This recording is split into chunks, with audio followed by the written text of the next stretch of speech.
Today we're going to talk about some exciting new developments in the world of local opportunities and work-based learning. As some of you may know, several years ago we launched the version 1 of our Local Opportunities Network. The Local Opportunities Network was designed to help districts and counties and wider consortiums organize those local companies and organizations that were offering work-based learning opportunities to students.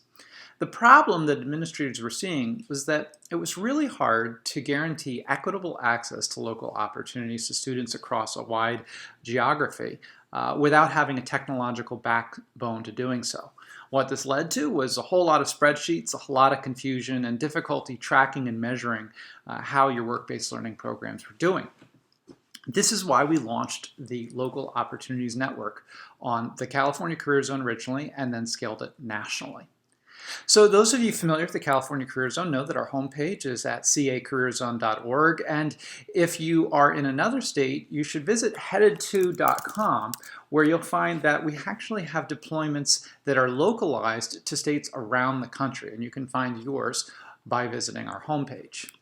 Today, however, we're going to talk about the Local Opportunities Network, which is part of our upgrade package. If you want to learn more about our upgrades and how you can get your school or district signed up for one, you can visit our homepage, go to headed2.com, and then go to pricing, and you can find out more there. So let me demonstrate a little bit about what's going on, and we're going to go to a demo site within the New York CareerExplorer to show you. All right, so the very first thing I'm going to do actually is I'm going to log in as a student demo user to show what the student experience is going to be inside the Local Opportunities Network and the CareerZone and CareerExplorer. In this case, I'm Dorsey, and we've arrived at my homepage. Now you'll know that at the homepage we have three main avenues into the system. Discover Possibilities is where our self-assessments are. Explore Pathways includes things like cluster information, colleges, occupations, etc. And then there's a quick link to the summary report. When the student scrolls down, they see all the work they've completed recently, as well as a queue of assignments that maybe they've been assigned but haven't started or finished. At the top, they can go to quick links for journals, resumes, cover letters, and the like, and more activities there. And if they want to enter your educator code, they can do so here in this blue box, and that'll bring them under your direct management. There are other ways to come under management of an educator or an administrator, but we'll cover those in another video. For this video, we're going to talk about the Local Opportunities Network because you can see down here below that there is a banner that talks about how work-based experiences result in more successful careers, and we cue the student to go to their Opportunities Hub. When the student clicks on Go to your Opportunities Hub, they get a summary of what the local opportunities are all about. And what we're doing here is we're asking the student first, what kind of opportunity are they interested in? And we have a few examples here: advisory, community engagement, on-site training, and remote learning. We have a couple boxes here to demonstrate that there actually are modifiable boxes where if you have, say, an initiative, an upcoming career fair, or an internship drive, you'd be able to customize that and have that box appear there first, as we've done here with this fall opportunity drive. But the defaults are advisory, which includes mentorship, curriculum guidance, independent projects, industry advisory opportunities, community engagement, which includes things like site visits, class field trips, etc., on-site training, which includes internships, job shadows, summer employment, and then remote learning, things like remote certifications, virtual job shadowing, remote work opportunities, etc. So the student decides what they're interested in, and when they click on, say, advisory, they're going to go in and learn more about why an advisory opportunity might be right for them, and then ultimately they'll see how they can participate. Now, in the case of this particular student, they've actually already applied and expressed interest in an advisory opportunity. So I'm actually going to go back and pick a different one so we can show you what that might look like. Okay, so here's an on-site training opportunity. They have not yet submitted their interest, but they're learning a little bit about what on-site training is all about, why it might be right for them, what are the companies that are participating in these opportunities. Since this is a demo, there's only one, though at your entity, there'll probably be more than one, and they'll click on I'm interested. Now this will queue a box that will tell them or ask them to make a selection of an industry sector cluster that they're interested in. Once they do so, they'll click Next. And then they'll just write a few words about why they went to this page and why they submitted their interest. I would like to get an internship in education. All right, so we'll just click submit. So the idea here, and I just want to review a couple of key points, is in our version 1, we put the companies themselves as sort of more prominently. And the downside of that is that we really don't want students getting fixated on an individual company. What we want is for students to think more in terms of the types of opportunities they might be interested in, and then ultimately let you as the educator or the administrator figure out what the right fit will be and to help place them. So all we're really asking the student to do is raise their hand and voice interest. And you saw from what I just entered that we made it really easy for the students to do so.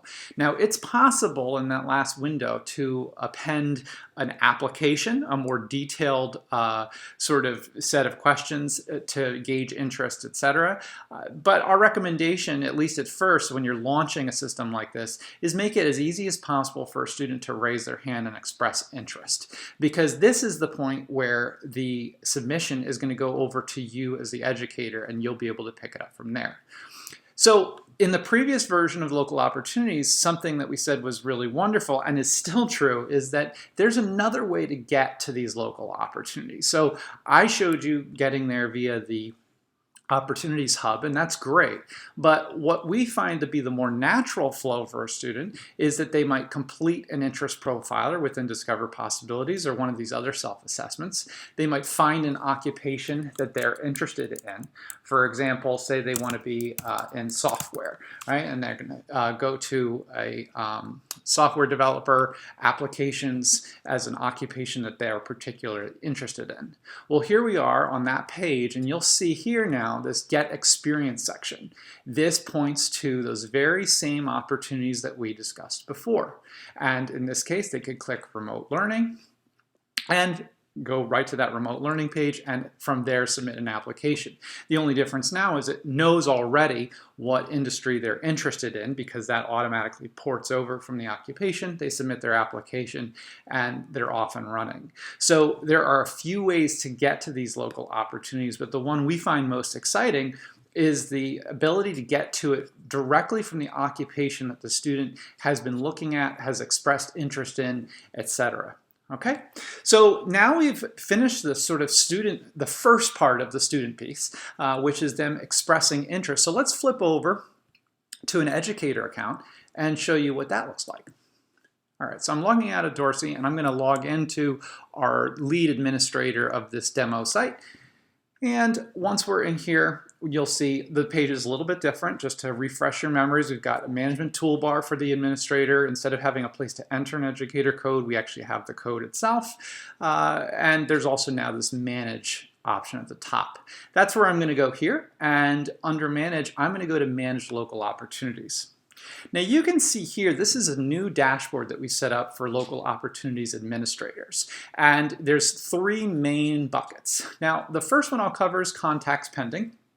If you've recently sent an email out to a company asking them to be a part of your local opportunities network and they've submitted their form, and I'll show you a little bit about how you do that, you'd see a contact pending.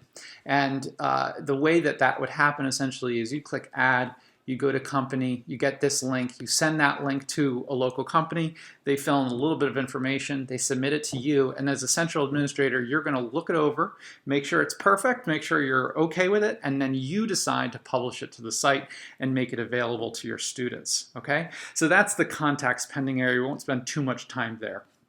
But where we are going to go now actually is applications pending, because we just filled in an application as a student. So in theory, that application should be here waiting for the administrator, Omar. And here we go, Dorsey Rao, there she is. And you can see that she's interested in the education and training cluster, the type of opportunity, and that the status is pending.